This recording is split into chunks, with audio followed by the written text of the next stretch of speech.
Hey, this is Rich Winley. I'm with Jared Grusd from HuffPost. Good to meet you. Nice to meet you. We're hanging out on the big red couch, and you all just did something major last week. So tell me about what just happened last week with the rebrand and things like that. Sure. So the big announcement from last week was that we rebranded the company from the Huffington Post to HuffPost. And with that, we relaunched all of our major products, our website, our mobile experiences, and our social experiences. And what's driving that are a lot of things. Okay. But the basic premise is that where we are in sort of the digital media landscape and actually like the social environment is that as a media organization, there's never been a more important time to actually express to the world who you are, what you stand for, what audiences you're trying to attract, and what value are you trying to provide in those people's lives. Every day the media is under attack, right. and the business models are under a lot of pressure. And our belief is that, let's go back to the basics, answering the most fundamental questions about what value we aspire to provide in the world actually is the path for our future. And it's not that we didn't like our old identity, we've loved it, and for the first 10 years of our experience, we've been a pioneer of digital journalism and digital media and have achieved really historic success. But what we're really doing is trying to build on that legacy as an innovator and a pioneer and say the world has shifted, the world is continuing to shift, and many people are discovering us on social media, and what we want to do is express ourselves to where the world's going. Mm-hmm. And that's really what was behind the changes that we made last week. So you talk about who you all are. So who is Huffington Post now or HuffPost now? How do you define that? What's great is we don't try and define it in one way. Mm-hmm. Over the years, what we've achieved is we've achieved an audience that scales to almost 200 million people on a monthly basis. And we've launched in 16 different countries. And depending on how you find us, you actually think of our identity in different ways. Mm-hmm. So the core properties that we had, which is our original desktop experience. We were born in the era where print moved to digital, and what that meant was building a beautiful website and making the content as highly relevant as possible. We have a group of people who still do that behavior, and they're very, very passionate, and they may think of us first and foremost as a news and politics brand. At the same time, we've been very active in publishing content on social media, such as Facebook and Snapchat and others, and there the audiences skew more towards millennials and to parents. And our biggest audience think of our brand differently, hey, we provide real meaning in what it's like to be a parent, however you define being a parent today. We provide experiences for people of different cultures around the world, and they think of us as speaking to their voices. Mm-hmm. And then also we like to have fun and humor through entertainment and lifestyle. So what HuffPost is a great synthesis of a lot of different threads, but because how people have discovered our content is through very different swim lanes, people think of us as having very strong identities in different places, which is great. One of the things we want to unify ourselves and say okay, we have all these multiple identities, and the value we provide is providing a platform and a set of experiences to allow real people to sort of contextualize the real worlds around them. What we're not about is sort of being on Mount Olympus saying we know the truth, and here's only one version of the truth. All of us as human beings have multiple realities, and we want to create a platform and set of experiences to take all of that and bring it to life. So very serious stuff and really fun stuff. And that's kind of the ethos of what we're about. Mm. So you're almost like a startup in the media world, right, as far as HuffPost? You got Forbes, you have New York Times, you have all the ones that have been around for 100 years, and you all jumped in and did something innovative. And it seems like you are almost we start off as the voice of the community. Was that intentional, or is that kind of how it gravitated? I think it's intentional, and we're continuing to double down on that. Let me give you a couple examples. One example is HuffPost was born in the era where many of the social media companies were also born. Like, it's no coincidence that YouTube and HuffPost were born like within 1 year of each other. Because there was this ethos that, hey, the internet and digital media can open itself up to the world to express themselves. And now, like Facebook and Snapchat and YouTube and Twitter, these are giant platforms for human expression. And what was always core to HuffPost is the idea of saying it's like, we believe in high quality journalism, and we have a point of view in terms of how we express our journalism, but we don't have the keys to all of the most important stories that take place in the world.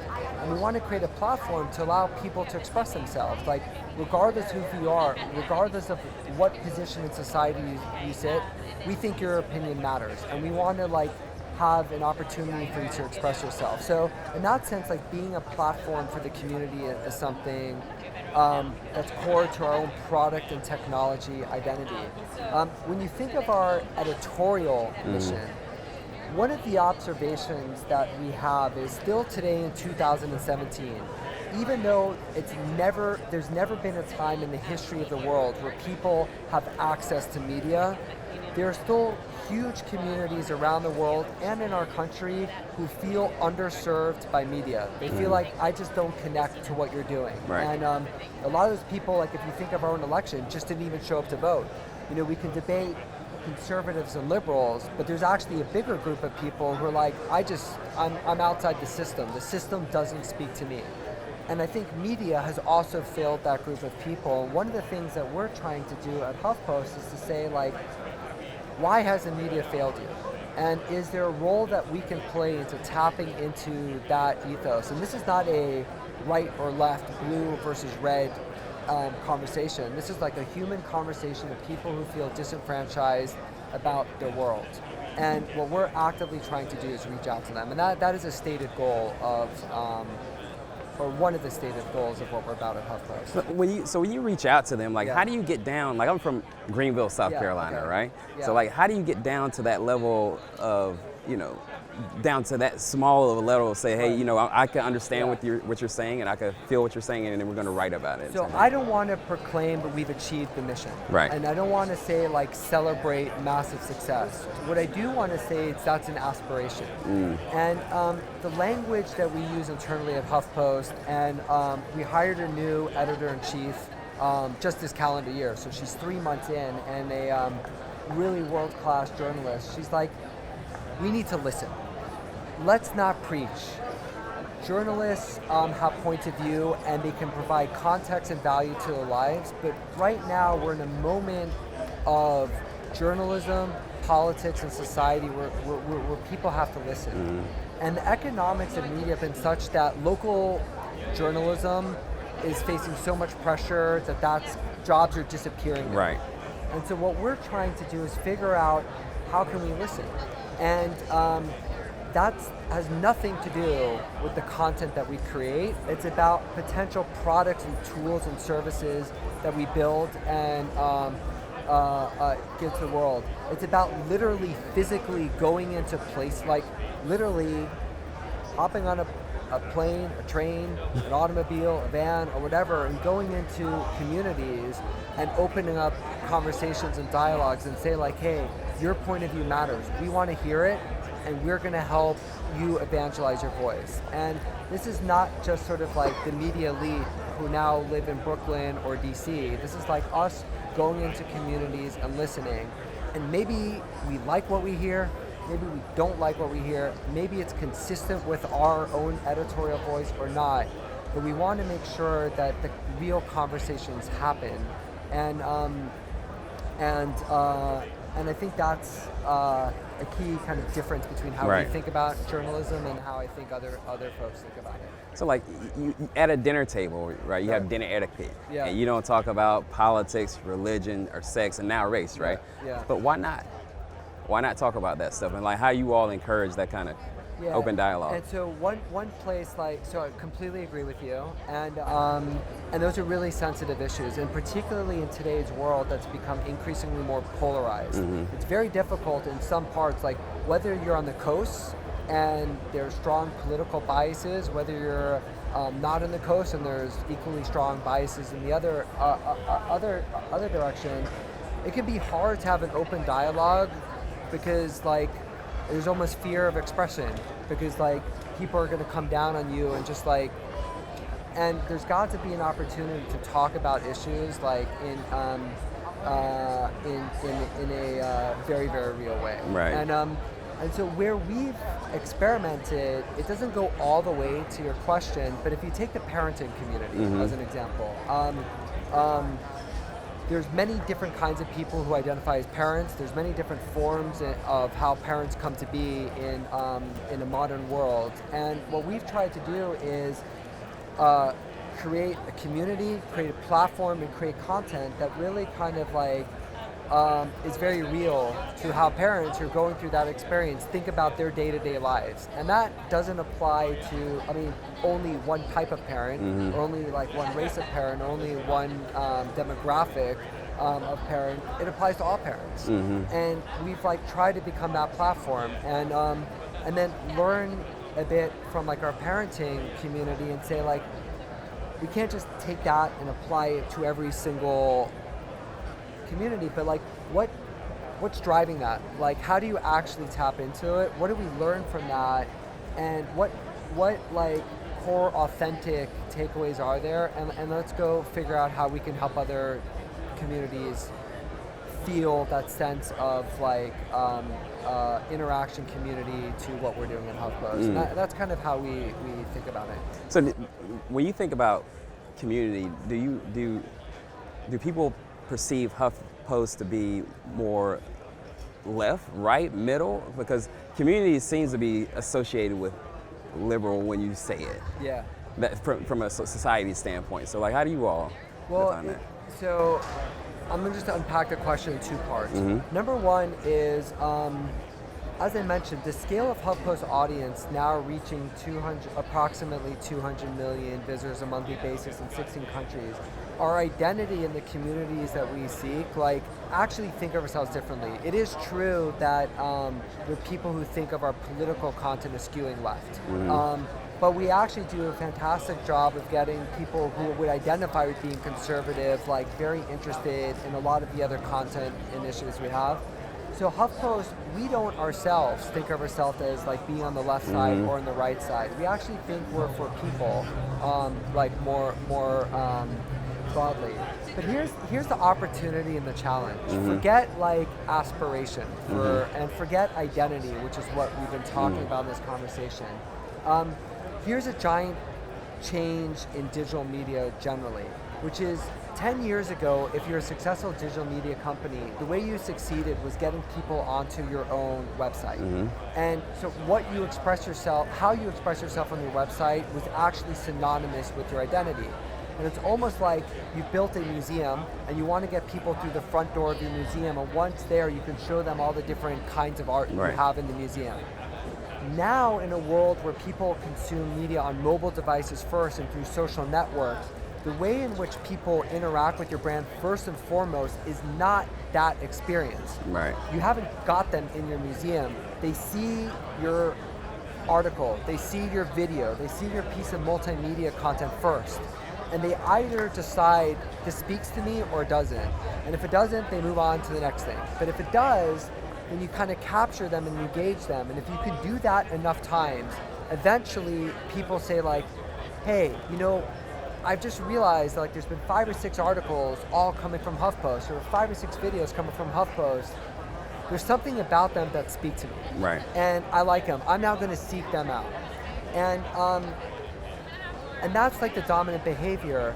And if you think about our content experiences on those platforms, it's not really just our news and politics content that's doing it. It's all of our other content. So increasingly, our identity takes on a very, very different perspective, and we embrace that. Okay, that's a good answer to that one. So moving to the hot topic of 2016, 2017 of fake news. Yeah. Explain fake news. Define fake news. Sure.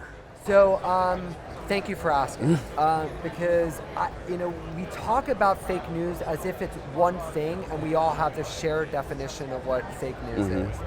And I want to like differentiate between a whole bunch of things that in my mind are not fake news. So I think, but before I do that, I'll just try and answer your question directly. I think like fake news are like people who publish content with the intention of sort of like deceiving or being duplicitous to audiences. It's actually not real. Right. That's distinct from getting facts wrong in a story. That's distinct from like journalists like making a mistake and then correcting it.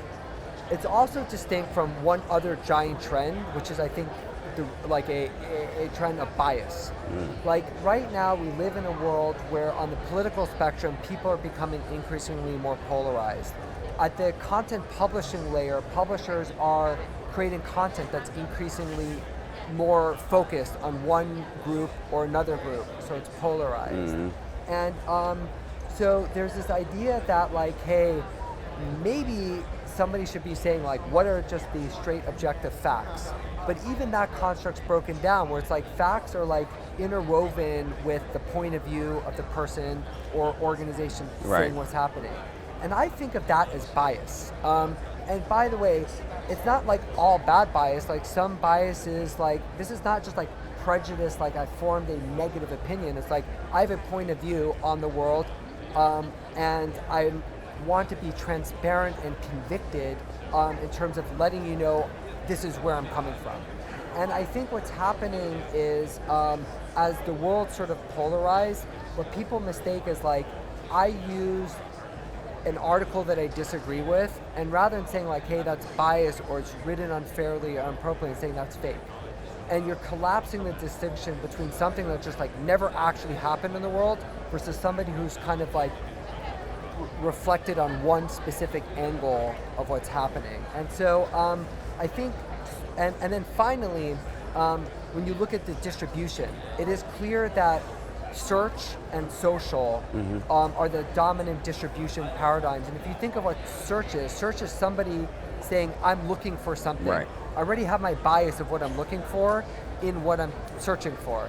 And social is like, what are my friends recommending for me? So I'm limited to what my friends are sharing with me. There's biases in search and social because I'm self-reinforcing my own attitude.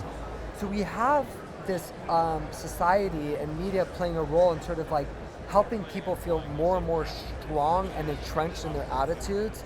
I don't think that's fake news. I think that's just sort of like bias, and there's ways out of bias.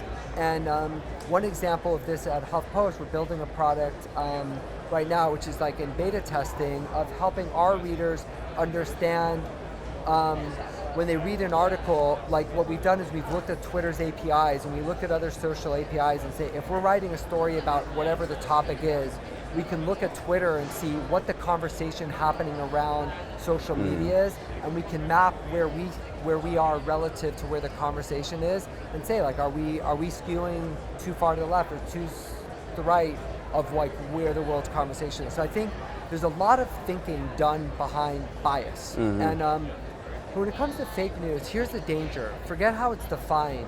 The effect of calling everything fake news and blurring this distinction is very, very dangerous, because we live in a world where, when power concentrates too much, either in the government or in corporations or wherever, they have the opportunity to control the message. And if regular people and the next generation of, like, I have 3 young kids, grow up distrusting the media because we call everything that we disagree with fake news, right. At some point, like, you could find a society that no longer believes in media. And I think that is the danger, because that actually takes away the values that I think our country's really founded on and democracies are, which is having a First Amendment that matters, having an opportunity for free discourse, having the people who are disenfranchised or powerless have an opportunity to express themselves and to have a forum. And if we keep calling everything fake news, we erode that. That's what I worry about. We will solve bias as a community over time. Scaring people into calling everything fake, that is the danger. Right. That's a good answer. Moving towards, like, business. Yeah. That's your thing, right? You're CEO. Yeah.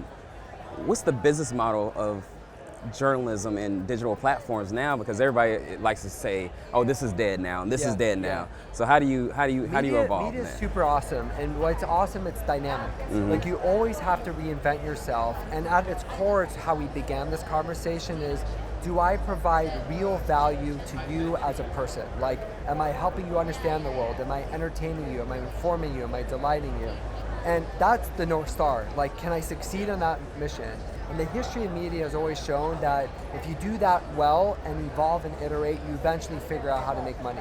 We're very clearly in this period of transition because how people like us consume media is changing. Like TV's moving to mobile, print is moving from traditional to digital to mobile. All these things are happening, so that creates some pressure on business models, but at the same time, another trend's happening that's encouraging is that like some media organizations are getting stronger. They're connecting more with audiences and figuring out ways to make money doing that. So like as an example, the New York Times, their business model is very different than our business model, HuffPost. They have a subscription business model, and they don't believe in scale for scale's sake and just reaching as hundreds of millions of people.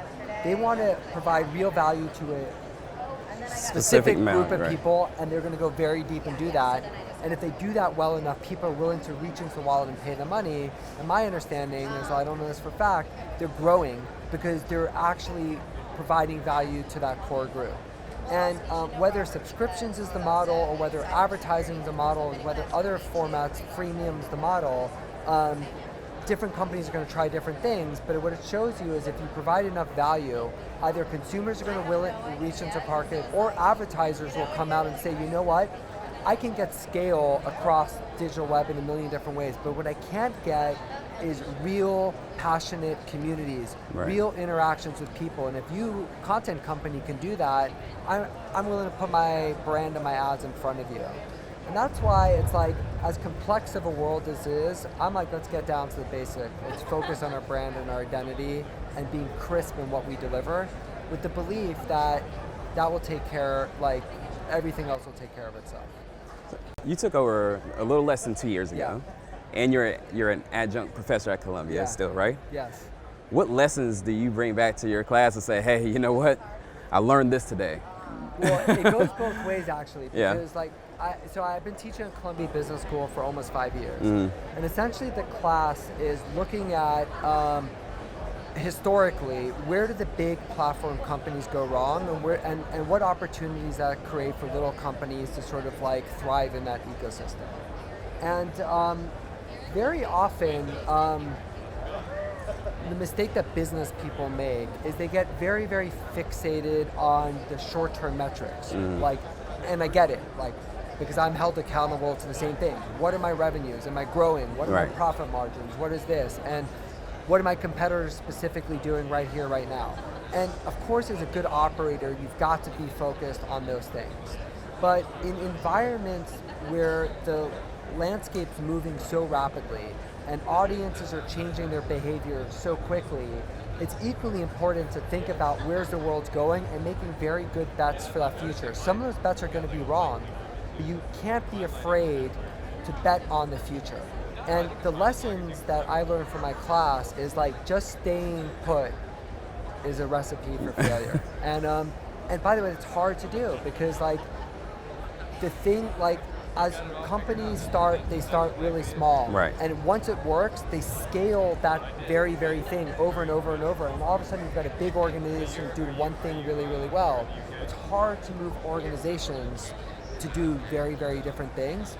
So the key, and this is a work in progress for us, it's a work in progress for everyone, is creating a culture that's adaptive and transformative and experimental. And I believe that, and that's kind of the lessons that I give to my class and I try and bring back. And I will say it's easier said than done. A couple more questions for you. I interviewed the president of Cartoon Network recently, and she seems to be in a position to almost predict the future for other organizations because she's dealing with your kids. And she calls them plurals. And she was telling me, well, they don't want the same content from the TV on the iPad and from the iPad to the phone. Yeah. So how do you all look at the future when you're looking at your kids? So one way we do it is consistent with what we just talked about is like if we take last year as an example, one thing that's happened in journalism and media is that videos become a very important format for telling stories. And what we've done is like we did 5 different experiments last year. Short form video on Facebook, YouTube, and Snapchat was something that all those platforms invested in, and we said like, do we have the capabilities to create short form video, put it on those platforms and scale an audience? And I don't know if that's a business or not yet, but I want to know if we get good at doing that, could that lead to something? Right. And so we experiment in that. We see virtual reality and immersive storytelling as a future trend. It's not here yet, but we acquired a company so that we could follow that.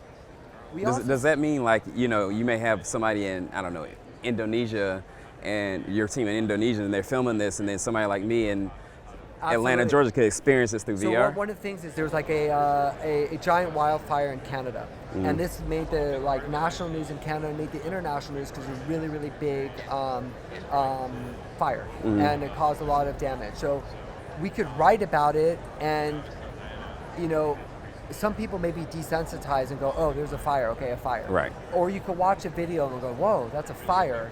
But imagine doing that in virtual reality or 360, and you like literally place yourself with like flames all around you everywhere you go, and you see like families trapped in that, and you're reporting it there, you're like, oh my gosh, I can really experience this. Or if you look at the refugee crisis, which is something that we've done at HuffPost and through Riot, is like we've placed our virtual reality and 360 cameras at the point where refugees land in Europe, and like get what their actual experience is there. I can tell you the story, I can show you the story, I can put you in their shoes.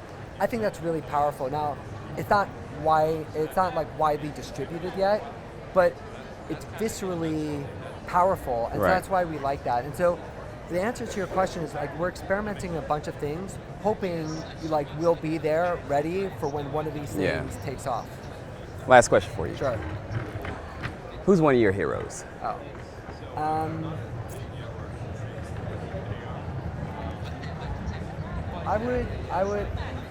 So there's people who I admire there's people I admire professionally, and there's people who I admire in sports because I love sports a lot. But I will say my wife. Oh, wow. And I think, you know, like so many women and so many like powerful women in the world, particularly at the phase of life you know, like we're at, where we have children, we have a family, and trying to juggle like the decisions of like, I've got my own career, I've got my own success, I want to make sure I'm there for my kids, I want to be supportive to you as a husband. Like, I think we live in a world where there's still tremendous gender disparity, and many people have a like very, very hard here. I read an article yesterday that shows in every discipline of being a doctor in the United States, whether you're a radiologist or whether you're a gynecologist or whether you're a surgeon, no matter what kind of doctor you are, women doctors get paid less than male doctors. My wife experiences that right now. She's OBGYN. Oh, is she? Yeah. And it's like, how can that be the case? Right. And last night I was at a dinner when I heard the statistics of women in the New York City Fire Department, and it's like not even 10%. And it's like, you know, we haven't done enough. Even though it feels like we've come so far, we haven't done enough. And whatever decisions women want to make in terms of like how they live their lives, like we've got to do more in society doing it. And so I grew up in a family with 3 brothers, so I only grew up thinking about that perspective and didn't realize as much there was like a gendered element to the world, and there is, and we need to do more. Jared, I could talk to you for hours. Okay, likewise. I appreciate it, man. Thank you so much. Thank you. Okay.